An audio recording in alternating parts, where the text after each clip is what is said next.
नमस्कार प्रणाम। हम वैष्णो धाम आए हैं। चलिए मैं आपको पूरा वैष्णो धाम का दिखाऊं।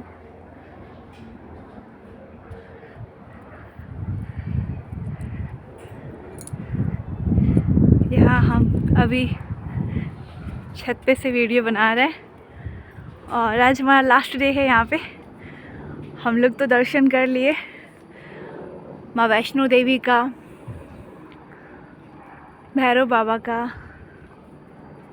और आप देख सकते हो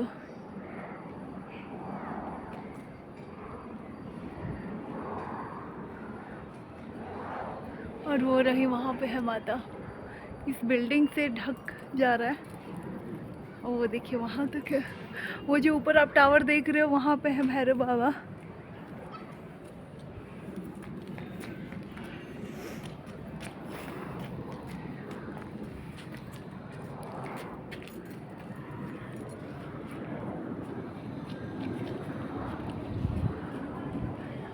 ये देखिए हेलीकॉप्टर जा रहा है।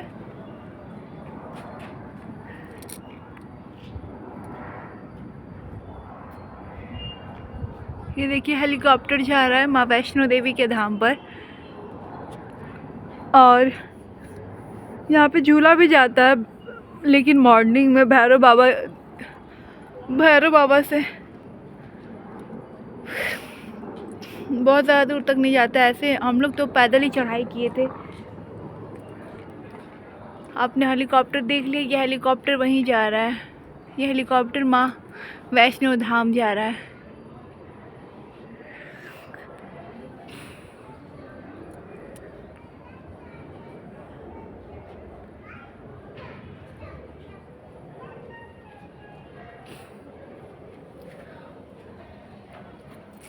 और ये है माँ वैष्णो देवी का धाम, आप देख रहे हो सामने, वो देख सकते हो। हम पूरी चढ़ाई पैदल ही किए हैं, काफ़ी थक गए थे। ये देखिए बंदर आ रहा है। यहाँ वहाँ ऊपर भी बहुत सारे बंदर हैं। अगर आप लोग भी वैष्णो धाम आ रहे हैं तो इन बातों का खास ख्याल रखिएगा। बच्चों को बिल्कुल भी मत लाइएगा, और बच्चे अगर आपके साथ आ रहे हैं तो उनके लिए गाड़ी की सुविधा कीजिएगा, बुक करवाइएगा। और सुबह आप चढ़ते हैं तो काफ़ी सुविधा मिलता है, लेकिन अगर आप रात को चढ़ते हो तो कोई भी चीज़ों का ज़्यादा सुविधा नहीं मिल पाता है। मैं आपको पहले ही बता दूं, ज़्यादा सुविधा नहीं मिल पाता है। और कुछ लैट्रिन बाथरूम ऐसे भी होते हैं जिसमें पानी नहीं होता है, सुविधा नहीं होता है, बहुत गंदगी होती है। और बहुत जगह पानी आपको मिल जाएगा और बहुत जगह नहीं मिलता है पानी। और हर थोड़े थोड़े दूर पर आपको लैट्रिन बाथरूम और पानी पीने की सुविधा मिल जाएगी। बहुत सारे लोग जो चल नहीं पाते हैं वो घोड़े पे चढ़ के जाते हैं। घोड़े का चार्ज होता है 1250, और बच्चों का जो झूले का चार्ज होता है वो 540 रुपया होता है। सिर्फ वो वैष्णो धाम तक ही छोड़ेंगे 540 में। 340 में वो आधा दूर तक, अर्ध कुमारी तक ही छोड़ेंगे। और भैरव बाबा से फिर आपको गाड़ी लेना होता है, उसका अलग से चार्ज लगता है 400 रुपया। 400 फिर से वो लेंगे, 440, 450 इसी प्रकार से लेंगे। और मैं आपको बता दूं कि खाने पीने की चीज़ें ऊपर जितने भी आपको मिलेंगे सब महंगे मिलेंगे।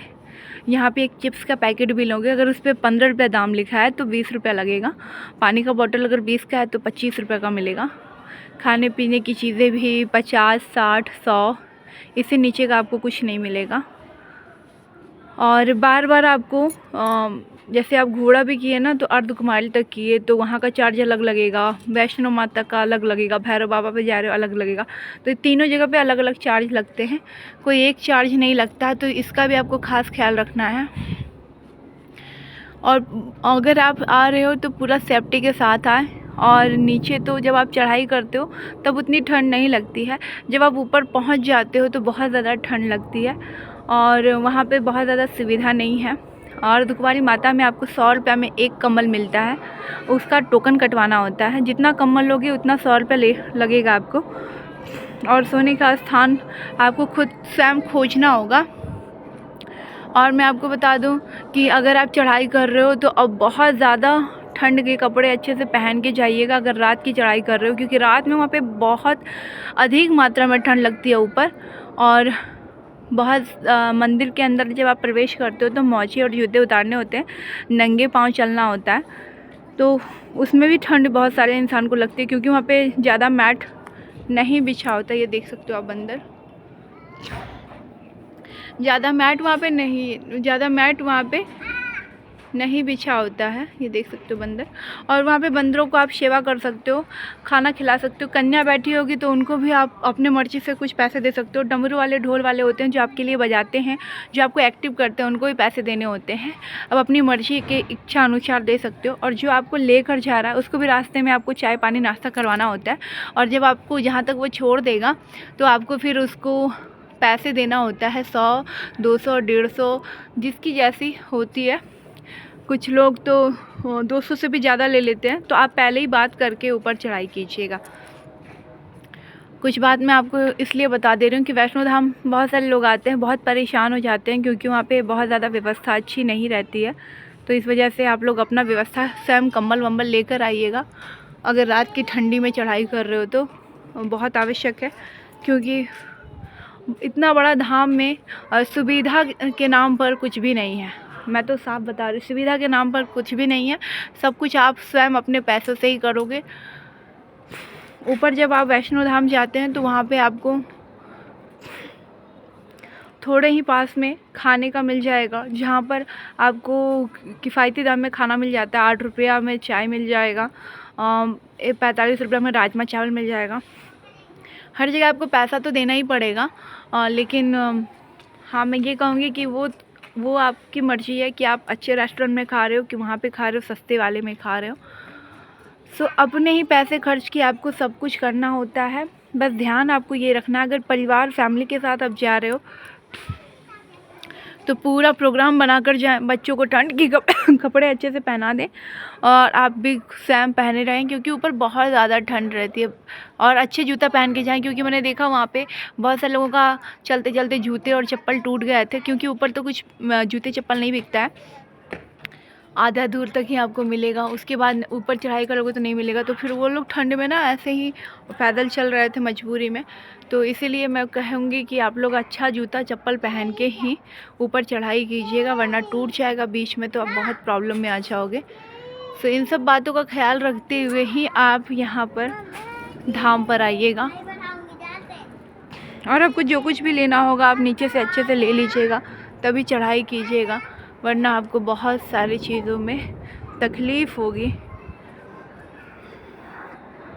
डंडे ले लीजिएगा, जिससे आपको थोड़ा सा अच्छा चढ़ने में आसानी रहे। और मैं एक बात बताना चाहूँगी आप सभी लोगों को कि रुक रुक के चलिएगा, जल्दी जल्दी नहीं चलेगा, नहीं तो एनर्जी अगर ख़त्म हो जाएगी ना तो फिर आपको चढ़ने में बहुत दिक्कत होती है। तो अच्छे से, आराम से, धैर्य से, धीरे धीरे माता रानी का नाम लेकर। अर्धकुंवारी माता में जो गुफ़ा है वहाँ पे सभी लोग नहीं जा पाते हैं, बहुत कम लोग ही जा पाते हैं। तो इससे अच्छा आपको पहले से ही टोकन कटवा लेना होता है, तभी आप अर्धकुंवारी माता का दर्शन कर पाएंगे, वरना टोकन ख़त्म हो जाएगा, आप पहुँच के फिर आपको बहुत वेट करना पड़ेगा। तो इसका ख़ास ख्याल रखें, अर्धकुंवारी माता के लिए पहले ही टोकन कटवा लीजिए, जिससे आपको जाने में गुफ़ा में आसानी हो, लाइन लगाने में आसानी हो। और वहाँ पे अगर आपको कहते हैं कि अर्धकुंवारी माता में कि आप लॉकर ले लो, तो आप ना अपने कोई पर्सन को देकर तब अंदर चले जाइएगा, क्योंकि अगर आप टोकन कटवाने में रहेंगे तो फिर आप अर्धकुंवारी माता का दर्शन नहीं कर पाते हैं। तो अपना कोई ऐसे इंसान को सामान अपना सौंप के जाएं, जिससे वो आपका अच्छे से सुरक्षा कर ले और फिर आप दर्शन करके नीचे आ जाएं। अगर टोकन के चक्कर में रहेंगे ना तो आपको बहुत ज़्यादा टाइम लग जाएगा और आप अच्छे से दर्शन नहीं कर पाएंगे, फिर आपको रुकना पड़ेगा, तभी दर्शन हो पाएगा। तो इन सब बातों का आपको ध्यान रखना होता है। और मैं आपको बता दूं कि माता रानी का दर्शन तो आपको एक से 2 सेकंड का ही झलक अच्छे से मिल पाता है, लेकिन लोग रोते रोते जाते हैं, हंसते हंसते उतरते हैं। वहाँ पे पर्स और बहुत सारे चोरी होते हैं, पर्स चोरी होते हैं, आपके सामान चोरी होते हैं। तो आपको इनका सुरक्षा स्वयं करना है, इनका बहुत ख़ास ख्याल रखना है। और अगर आप सीढ़ियों से चढ़ते हो तो थोड़ा सा जल्दी पहुँचते हो, ऐसे घूम घूम के जाते हो तो थोड़ा टाइम लगता है। तो जो बच्चे वाले हैं उनके लिए तो उस प्रकार से है, जो घोड़े पे चढ़ के जाते हैं तो वो ऐसे ही रोड से जाएंगे, और लेकिन जो ऐसे कपल्स हैं तो वो सीढ़ियों के द्वारा जल्दी चले जाएंगे, जल्दी चले आएंगे।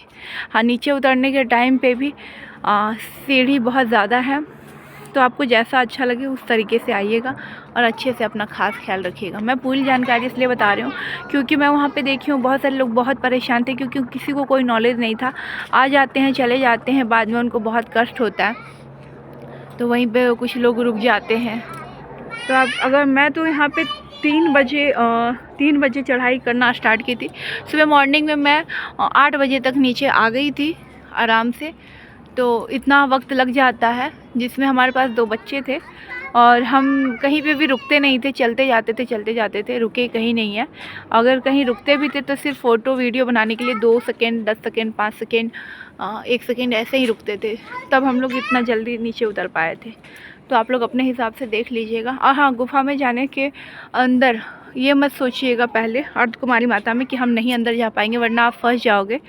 और अंदर जाके वहाँ पे साक्षात माता रहती है, और जो वहाँ पे गर्भगृह में घुसते हैं, प्रवेश करते हैं, उनका कभी भी फिर किसी माँ के कोख से गर्भ नहीं लेते वो। तो इसलिए वहाँ पे जाना बहुत ज़रूरी है अर्धकुमारी माता में, गर्भ में। तो आप अंदर जाने के समय ये ध्यान रखें, माता का नाम जप करते जाएं, और एक लोग आपको सहारा देंगे तो आप अच्छे से आराम से निकल आओगे। मैंने देखा बहुत सारे लोग लाइन में खड़े थे, लेकिन जब अंदर प्रवेश करने की बात आई तो बहुत सारे लोग डर के वहाँ से भाग गए। तो ऐसा क्यों होता है? जिस पे भूत प्रेत और जो अच्छे इंसान नहीं होते, अच्छे कर्म नहीं होते, उनको फिर से अगर जन्म लेना होता है तो वो अंदर प्रवेश नहीं कर पाते हैं। वही लोग प्रवेश कर पाते हैं जो लोग कभी किसी का बुरा ना किए हों और उनको इस बार गर्भ से फिर पैदा नहीं होना होता है, वही लोग प्रवेश कर पाते हैं। नहीं तो मैंने देखा वहाँ जाकर भी लोग किसी ना किसी बहाने से रुक ही जाते हैं, कोई लाइन में लग कर भी नहीं अंदर जाते हैं। कुछ लोग डर से नहीं जाते हैं, कुछ लोग बहाने से, मतलब कि लॉकर के बहाने से भी रुककर नहीं अंदर प्रवेश कर पाते हैं। तो ये माता की कृपा है, जिनको वो चाहेंगे वही प्रवेश कर सकता है, और जिनको नहीं चाहेंगे वो प्रवेश नहीं कर सकता है। तो इसका भी आपको खास ख्याल रखना है। जय माता दी, जय वैष्णो देवी। मैं पूरी जानकारी आपको मैंने बता दिया है। जय माता दी। कैसा लगा वीडियो आप लोग ज़रूर बताइएगा, लाइक सब्सक्राइब शेयर ज़रूर कीजिएगा, लोगों को मदद हो पाए।